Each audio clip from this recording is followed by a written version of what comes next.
I never thought about AI when I didn't see this. I didn't see this coming. AI is the genie's out of the bottle on that. I mean, AI is coming for everybody, Yeah. not just the movie business. The Rookie, Your first, your last, your only candidate, Smitty. What was the fun part playing such character? In season 1, I'm just in one episode in season 1, so I just coming on for one day part. That was all it was going to be. And you know me, you love me. Vote Smitty. Smitty, he's not dumb, but he just marches to a different drummer. Taste of defeat. This bottle's been opened. Oh, those bottles are recyclable. It's just my way of giving back to the environment. Where's the water from? My bathroom sink.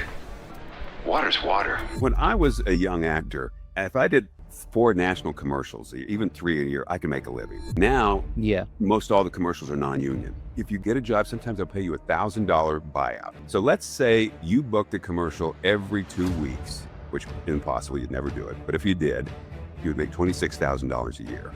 But that, you're not going to get your pension that we get in SAG, and you're not going to get insurance where you get in Screen Actors Guild. You can't make it as an actor like that. So you got to get like a TV series or a big movie. Trump just announced 100% tariffs also for a film which is not made in Hollywood. President Trump's mission to make Hollywood great again, he is now calling on tariffs to help revive the film industry. Is it possible? Is it a smart decision? Remember, a lot of these studios produce these blockbusters overseas, whether it's in the UK or it's in Canada. If we don't go outside LA, that would be great for us. I see actors and I see business people working in jobs now, construction, they're waiters and all this kind of stuff, and we're all saying, we've never seen it this bad. It's as bad as it's ever been. Do you ever think of what's the life going to be in coming years as a professional actor? Well, it was funny. I was at a screening of a short film I did last night at the Screen Actors Guild.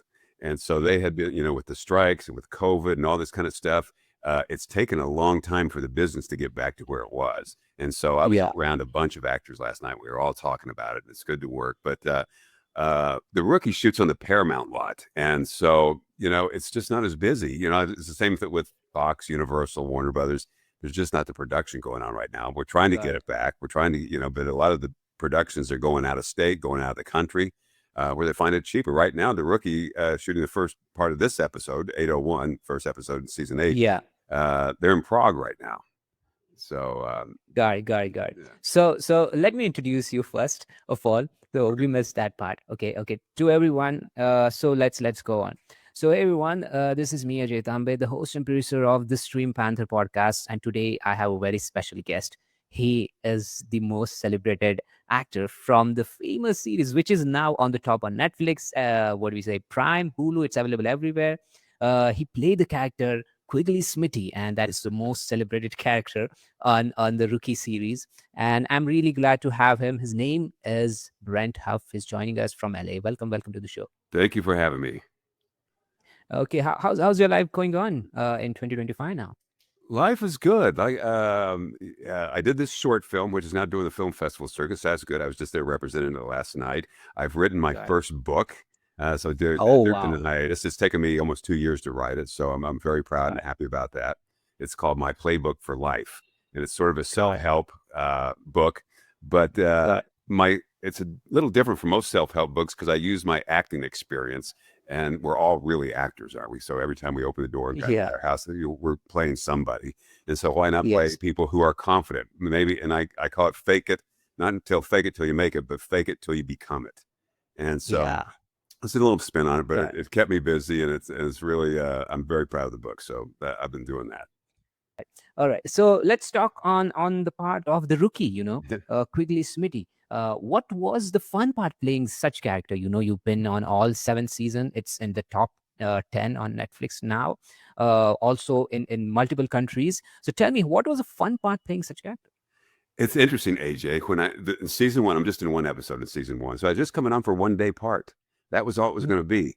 And so I'm an older guy. So I thought I'm going to be the seasoned cop who's grumpy and he doesn't like rookies, especially someone like John Nolan comes in, it's older. I don't have time for this. And so that's how I played it in season, the first episode. I had no idea this was going to go into the comedy realm. No idea at all. And then they started writing this. I'm like, oh, this is funny. So then I went from there. even though we're getting ready to enter season 8, honestly, and this is what's so great about being an actor, I'm still trying to puzzle out the character. After all these years, there's still things I'm trying to figure out. Like, okay, Smitty, he's not dumb, but he just marches to a different drummer. You know, there's a beat that goes on in his head that nobody can hear it but him, and he's like in a different orbit, kind of a thing. So I try to play it that way, and I always think that great comedy comes when people screw up. Like Smitty screws up constantly, and it goes back. Lucille Ball, Marilyn Monroe. That it's like they're always messing up. And that makes for good comedy. Well, Smitty messes up quite a bit. Got it. One of the things that I like The Rookie gets a lot of online. People are talking about The Rookie online a lot. And a lot of times, and I've heard this a lot, that it looks like Smitty just walks onto the set without a script and just starts talking and sort of free-forming it, if you will. Yeah. And I go, that's the best compliment I could get, because this looks like I'm not acting. Because as an actor, you don't want to get caught acting. And with Smitty, it's a really fine line, because, the comic relief. So I want the performance to be grounded in reality, but so I don't want to go too much, because I could go good, better, best, ruined. You know what I mean? It's like it could go south really quickly. So I've got to really watch myself. But it's good to see how you evolved over the years, and the character evolved with time. And it's like now you get to play in a very different way with the character. Yeah. And it's 8th season. Any idea when it's coming out? Not till January. We're shooting now. Actually, like I said, they're in prog right now, and then but it doesn't start airing until January. Yeah, I guess 26. Yeah, I saw it on IMDb. I guess it said 26. Maybe it's in January. Okay, good to know. You've also worked on shows like, Mad Men, NCIS, Shameless. So these are some different situations, different shows, different sets, atmosphere, psychology, mindset. How do you adapt to such scenarios, and being on the different sets of something like Mad Men, being on sets of Mad Men? Well, it's interesting. The characters that you just mentioned, they're all military. Every one of those roles is a military role. But like Shameless is really different than NCIS. It's more like a movie, and it's fun. There's a twinkle in the eye, this, that, and the other. And then Mad Men, it was a little bit like that as well. So each show has a different tone. So you want to make sure and get familiar with the show before you do it, because there's a lot of shows, especially on episodic television, where you can't take these long pauses like you can in movies or with the streaming stuff. So you got to get your stuff out there, but sort of do it in an interesting way, because actors, we're in the game of being interesting. We got to try to make each role interesting, where it's fun to see. But the pacing is different. Got it. Yeah. And tell me one thing is, as you've been on the television sets, which is the network TV, and then now on the streaming platforms where you're also doing work. So what do you think are the differentiators between these two, the network TV and that getting aired is a different thing, but have you experienced any differences between those two? Not as a consumer that I watch. Yeah, I definitely see it. Because, like, you can use profanity, you can use sexual, and the streaming stuff. Where pretty straight laced with episodic. But it's really interesting, AJ. I go to dinners and lunches and meet with people out here that aren't in the business. And like every dinner or lunch, it comes up every time. What are you watching right now? What can you recommend in street? What to watch? Yeah, what to watch? Are you watching The White Lotus? Are you watching Gentleman? Disclaimer, 9 Perfect Strangers. It keeps changing. And I watch a lot of British shows too, because they're really good actors in Britain. So I watch, and so it's not. And I don't know if COVID start. I'm going to the movie Saturday. I'm going to see F1. I'm going to see the Brad Pitt racing movie. But people don't go to movies that much anymore. They stay at home. They have big screen TVs now, but they come to work and talk about the characters. Why? Oh, I didn't like what he did there. I did that. Oh, did you? And it's these are doctors and lawyers, and it's like we're fascinated, and we can't wait to get home to be entertained. And that's one of the great things about being in this business. Wow, love this, really love this. What do you think as a director, as this new things coming in, new laws, there's whole system breakdown happening for you as a director, from director's point of view? What do you think about streaming industry? Is it helping you? Is it helping you go for a film, feature film, independently? How are the dynamics and the metrics changed for you now? What are your thoughts as a director? Well, when I first started directing, it was in the 90s. And Hmm. there, there's the foreign market. So what I would do is let's say I made an action movie. Well, I would sell the movies into different countries in Europe and whatever, Far East. And then my profit would be for domestic, what I would make in the US. And Blockbuster was around then, and people were renting the movies. And so I could have my little movie in Blockbuster on the shelf right next to Titanic. So people would see my movie, kind of thing. And honestly, I would go in and put them where you could see them a little bit. but Okay. but independent movies and Sundance, there's a lot of movies that were coming out of Sundance, and Sundance is so hard to get into now. They have like 15,000 submissions every year. I think Yeah. like Yeah. 140 films, and to get in there is really tough. But there's festivals everywhere, so you can do the festival circuit. But the investors, of course, want their money back. And so when the worst part of being a director is I have to go to people who finance films and ask them to give me money to make my dream come true. And so they go, well, we'll give you the money if you can guarantee we won't lose any money. And I go, Oh. I can't do that. I wish I could. I will tell you this. I will work my rear end off. It'll be a movie you'll be proud of. You can come to the set every day and watch the magic and see how hard, it's great that when people have never been on a movie set to come watch it. It's really what. And so I said, that's going to happen. I can't tell you if it's going to be successful. I've had movies I thought, oh, I finally hit it out of the park. It does nothing. I had other movies I go, cross my fingers, and it does well. So I don't know. So it's tough for the indie filmmaker right now, to get by. So hopefully that will change. But I will say this with the streaming. I have movies, like some of my documentaries, they're on like 14 or 15 different streaming services and stuff you've never even heard of. And so I get little money coming in from here and there, and it sort of slowly adds up. But I'm not going to get it overnight. But there's a lot of these, if you I know if it's in India it's the same way, but you just go down, ton of stuff. Good. Like now, on the recent news of strikes, there's been now the strikes has ended. You had a temporary agreement for the writers, actors, and directors. There was huge impact on schedules, job opportunity. What are the lasting changes you think that when the strike ended happened, and what do you think are the lasting changes with the contracts, the new negotiation part? Well, unfortunately, I will say, one of the things we're striking for is AI. And AI, it's the genie's out of the bottle in that. I mean, AI is coming for everybody, not just the movie business. So it's coming. I mean, it's like I do voiceovers too, and you can now go and basically do my voice, AI. And it's like, it used to be, oh, it looks so fake and this, that. I don't know I forgot the name of the movie, but Harrison Ford was in this movie where it was just he and a dog. I don't know, you know what I'm talking about? Okay, no, I'll just Google it. But yeah, go on. They aged him where he was younger, and the dog wasn't real. It was an AI dog. And I'm like, I'm not going to go watch a movie with a fake dog, this, that, the other. Because it's still, I mean, this was a few years ago, but now it's getting so good, it's scary. I remember Call of the Wild. That's it. Yeah, that's it. The Call of the Wild. It's not a real dog.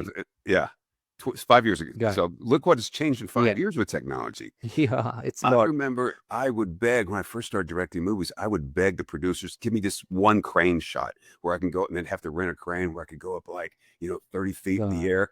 Now you get some kid. I said, "Hey, come in with your 4K drone and do an incredible shot and go."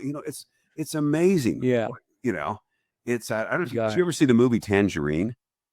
I might have, but I don't remember now. But Sean Baker, who directed the movie, just won the Academy Award last year. Anora. Yeah. I saw it. He did Tangerine. I don't know what year that came out. He shot the whole thing on his iPhone, and it was a huge success. Oh, but it was 2015, I guess. Is it 2015? It says Tangerine. Yeah. 2015. That's only 10 years ago, and it was like unheard of that a guy with a phone and that Yep. Yeah. That's amazing. Yeah, I mean, like business has evolved over the years. The film business has evolved. We have been fed a lot of the things. A lot of the movies are on the click, so you can watch whatever, and that may have hampered the actually going to theaters and all. So that's one thing we can call in here. But so when there is part of AI protections and working conditions for the actor, you sitting now in 2025, you're here, you're seeing these changes, as you told, a kid coming in, flying a drone, and there is a VO3, there is a new update in AI on Google, so that can actually create the all situations happening around you, which will look real, and it's real until they say it's an AI. So it's that thing that's happening. You are now in 2025. By coming 2030, what do you feel of this ongoing debates about AI protection, pay raise, about actors protection, and for the upcoming actors in the new era? What do you think on that? Well, that's what we were talking about last night at this SAG screenings. It's when I was a young actor, I could do commercials. And if I did 4 national commercials, even 3 a year, I could make a living. Now, Yeah. most all the commercials are non-union. So I could do one commercial and I might make $50,000 in one commercial, and it would pay for the. Now, granted, it's not like, I worked one day, made 50,000. I'm going to 100 auditions, dressing up and driving in my car and not getting the part. So I'm getting paid for all the stuff I'm not getting as well. But now, if you get a job, sometimes they'll pay you $1,000 buyout. Okay. And there's a ton of actors here trying to get those roles. So let's say you booked a commercial every 2 weeks, which impossible. You'd never do it. But if you did, you would make $26,000 a year. But that, you're not going to get your pension that we get in SAG, and you're not going to get insurance what you get in Screen Actors Guild.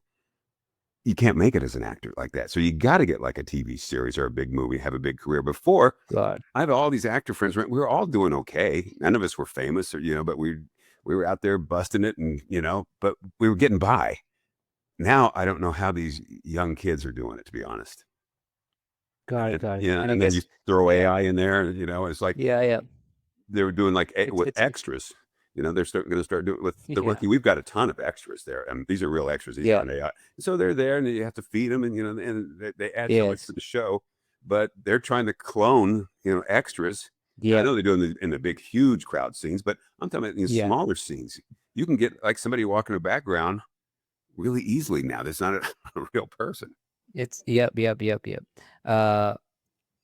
This part that you mentioned, you are having this discussion means you are going to have some formal contracts or some new laws that will appear in coming years, I guess. If SAG is talking this, then there may be something for the safety of an actor. What do you think will be happening? And I guess you mentioned that this discussions, if that happened yesterday, then there may be in coming years we can have it as some mentioned in the contracts, and I guess that will be new thing will be introduced by SAG.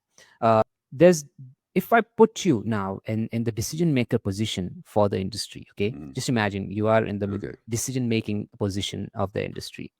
What is that one thing you'd change in the industry post pandemic, post strikes? What would it be, and why?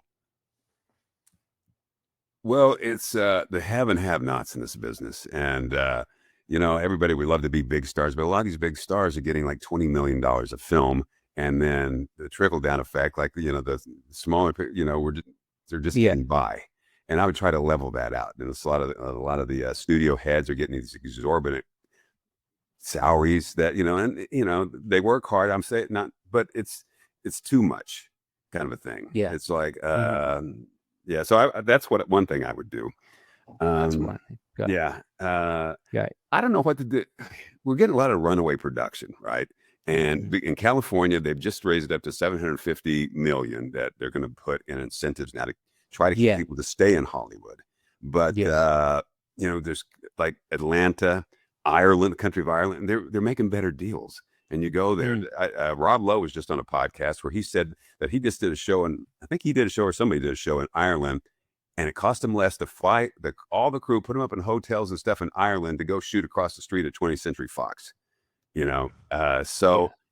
LA's got, this was the Mecca, everybody came to Hollywood, and now, it's, here's another, AJ, how the business really changed too. We, before COVID, we'd always go in and audition, and we'd see all the other actors, and we'd talk to them, and we'd get in the room with the casting director and the director and the producers and give it our all and make contact with them. And now all the auditions practically are on self-submit online, just like you and I are doing right now. Self-tapes. And so we're sending those off, and a lot of times you get the job and you've not even met them before, You Yeah. don't have to. LA traffic's terrible. You don't have to dress. You Yeah. know, I Yeah. can be in my pajama bottoms and do it at home, but you lose that. So that's Yeah. another thing. You know, and like acting classes are now on Zoom. You know, it's like Yeah. That's whole it's different things happening. it's crazy. It's everything's changing. But you know, Yeah. Yeah. I remember, and still people like Tarantino, they want to shoot film, and you know, but I Yeah. never. Oh, we'll never go digital. Never go digital. And so now it's like Mm. everything I do is digital. Everything. And The you know, contracts are signed that way. yeah. And then when I first started directing, I mean, they wanted to use the moviola to edit, you know, actual edit the film. You know, it's like, no, because you really have to pay attention. You can't just edit willy nilly. You got to really take your time to, do I really want this cut? But now it's like, Oh. yeah, Yeah. Yeah. Yeah. It's color too far. correction. Yeah. Yeah. Yep. Yep. Got it. So there's a part where Trump just announced 100% tariff. Traveling to LA is hard. Being in LA is hard. Shooting in LA is really costly. Production staying in LA is like over the roof, you know. So there's one thing Texas state just introduced to the people, which is a new bill, and I guess where they are signing contracts for 10 years, and they should be in Texas, happening in Texas. And within next 5 years, by 2030, they should have a Texas people cast as the crew member, you know. So this kind of things are happening in Texas. I just read a bill, and people are signing it because they are providing a much better deal for them. Yeah. One thing I'd like to know is Trump just announced 100% tariffs also. So for a film which is not made in Hollywood, and the point is to make Hollywood great again.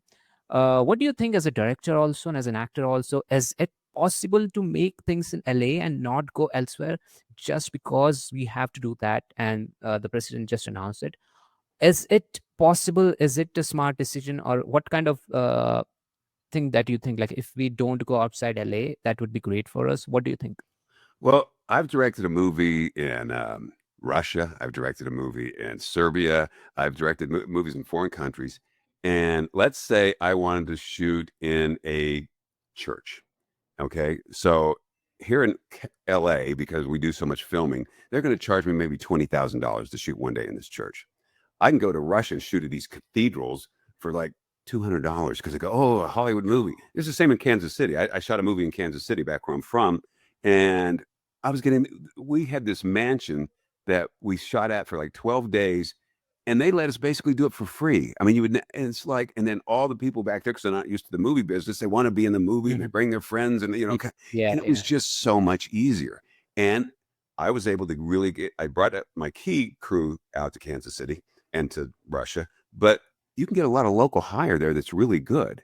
I found really good actors, you know, that do community theater in Kansas City. And I didn't have to fly out, you know, and, you know, I'd love to fly out some of my actors friends here, but I can't afford their plane ticket and put them up at a hotel and all that stuff. And, you know, you give them per diem and you give them food. Whereas if it's local, I'll just see it tomorrow at 8, you know, kind of a thing. Yeah. So yeah, there's a lot of holes in this bucket to try to, you know, Yeah.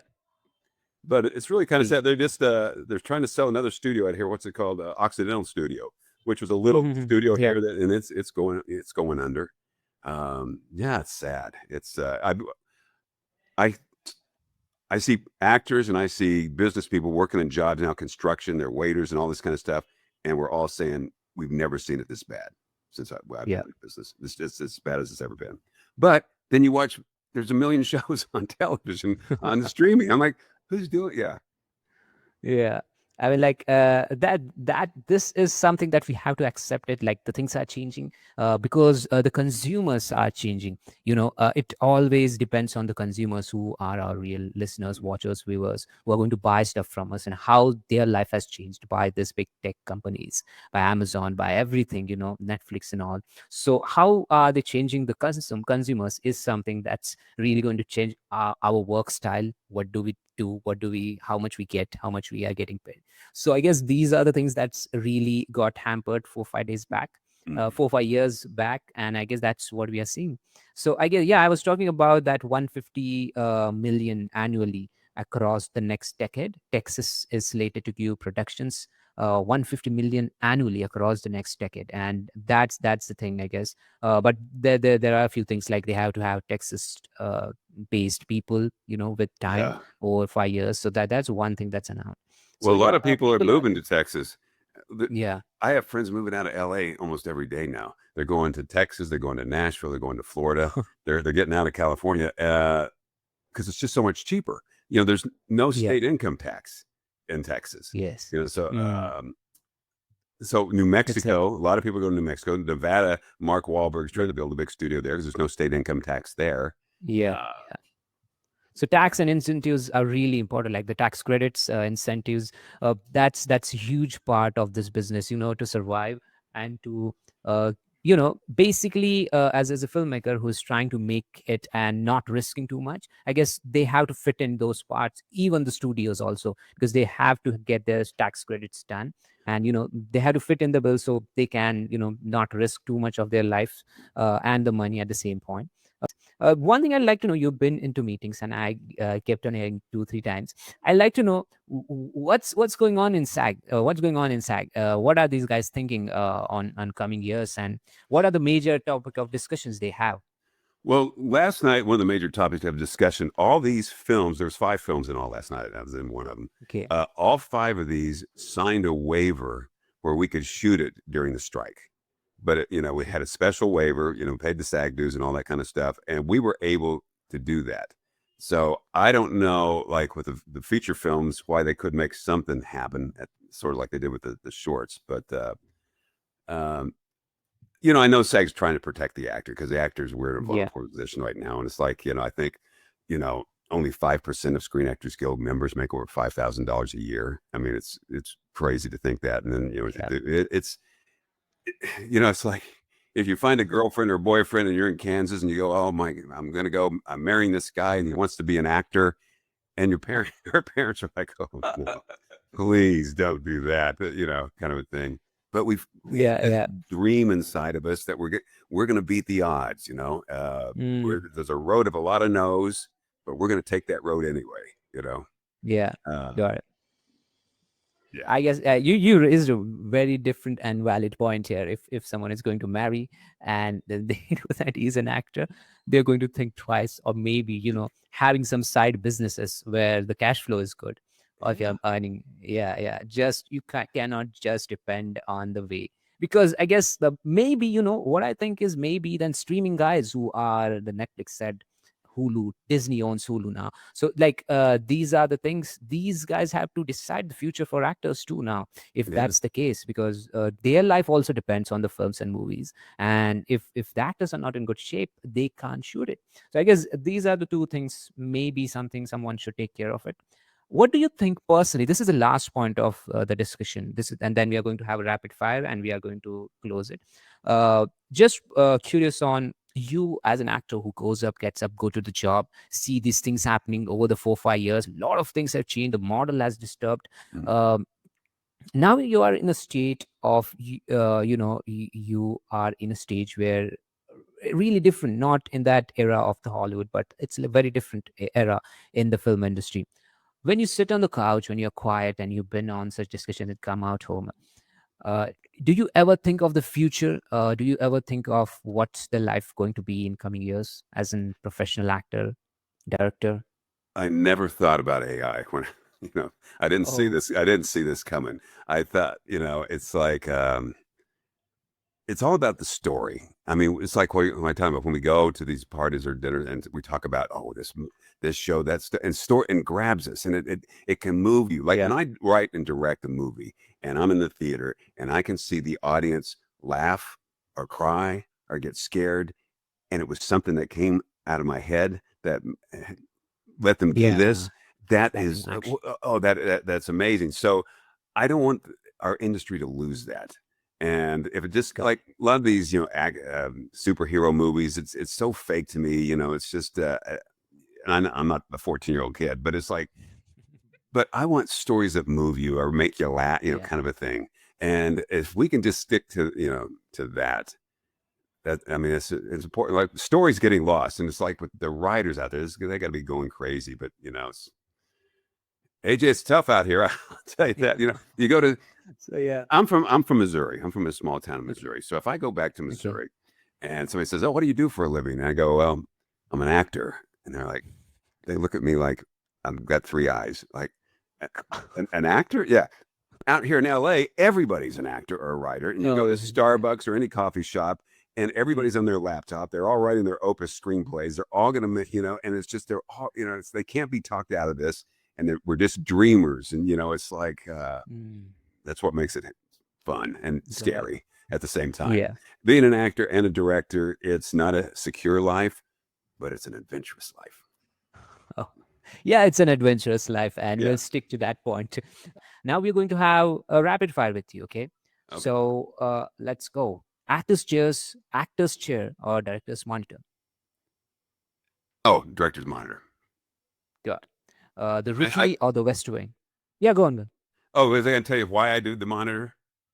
Yeah, Oh, sure. I'm sorry. It's rapid fire. I was completely screwing it up. No, we can. Don't mind me. we No. I ruined it. Rapid fire. Let's do it. Monitor. Okay. The Rookie or the West Wing? I'm going to say the Rookie. Got it. Indie film set or big budget TV lot? Ooh, big budget TV lot. Got it. Writing scenes or shooting them? What was the first thing? Writing scenes or shooting them? Shooting them. Got it. One actor you'd love to direct? Oh, I guess everybody's going to say, let me see. I'm going to try to come up with somebody different. Going to be an actress? Or it's gotta Yeah, be an sure. Yeah. Yeah. Kate Winslet. Kate like Winslet. Okay. Kate Winslet's my favorite right now. I change over time, but right now she's terrific to me. And of course, Daniel Day-Lewis, Yeah. Christian. Yeah, always. Christian Bale. Yeah. There's a million actors I'd love to work with. I'd love to be in a Quentin Tarantino movie as an actor. I'll tell you that. Okay. So yeah, let's move on to the next. One role you'd take back in a heartbeat. What would I take back in a heartbeat? One role you'd take back in a heartbeat. What do you mean by take back? Not do it or want to do it again? I am also confused, but this is rapid fire questions. But something that They're rapid. But take back. I don't like. I could Uh, redo it. yeah, I guess. I mean, like, I'm still confused, but yeah, I mean, like, it's something like getting into character. I guess that may be the thing. Just about every character I play and see, I wish I could go back and redo it. Just honestly, about every one. I go, oh man, I missed it there. I missed it. Just in this movie last night, I go, oh, I had this beat there and I totally missed it. So an actor's Okay. never satisfied. Give me more takes. Like some people, like, it's 2 takes. I'm out of here, and give me more takes. Give me more takes. That's why. Got it. Yeah. All right. What's harder, building a character or building a story arc? Ooh, that's like Sophie's choice. That's a tough one. I'm still building the character of Smitty. Every day I think of stuff I could do with him. And some of the stuff the writers give me, and I didn't see this coming. Like I see cars out there, I go, what would Smitty drive? Because that will tell me a lot about my character. And I'm like, oh, Yeah. he would drive that. He's drive stuff like what do he do? Where would Smitty go on vacation? What kind of girl would he date? It's I've all these different. What's his backstory? Nobody really knows Smitty, so I make up all these backstories. And then, Wow, that's cool. yeah, so that's fun. And so so building Yeah. a character. One film that shaped you. Pulp Fiction. Pulp Fiction. Okay, wow, that's I good. got that one. I got that quick fire. Yeah. One line or moment from your career you'll never forget.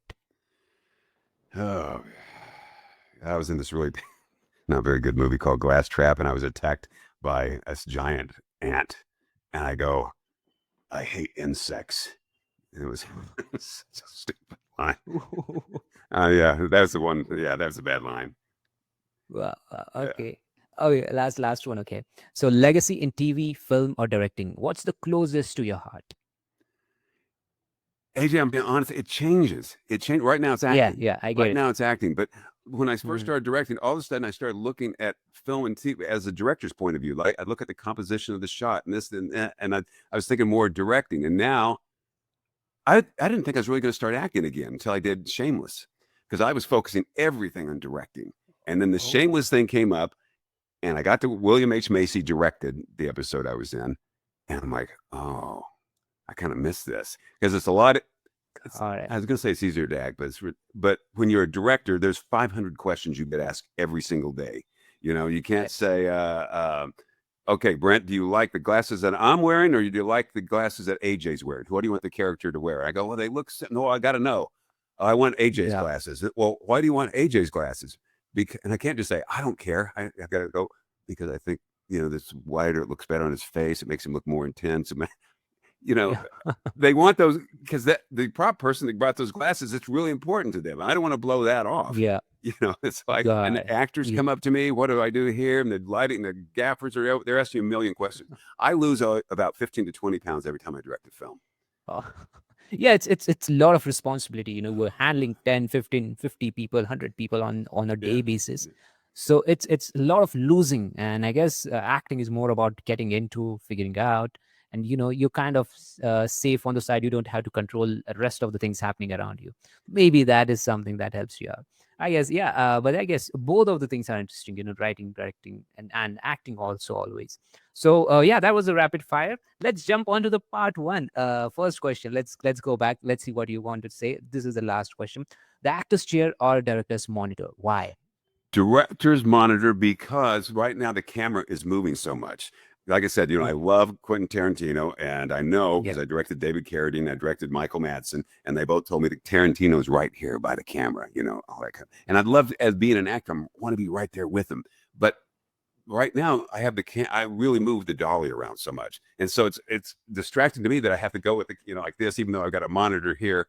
I would rather see it where I can just focus on everything on that screen. I hate having to take my headphones off and then walk to the actor to give him an adjustment or whatever. But that's why I do the monitor. Got it. Thank you so much. Thank you so much, Brent. Thank you for being on this. AJ, It's late night. I appreciate you having me. I love that you're so knowledgeable in film, and I wish you the best. Got it. But thank you for having me.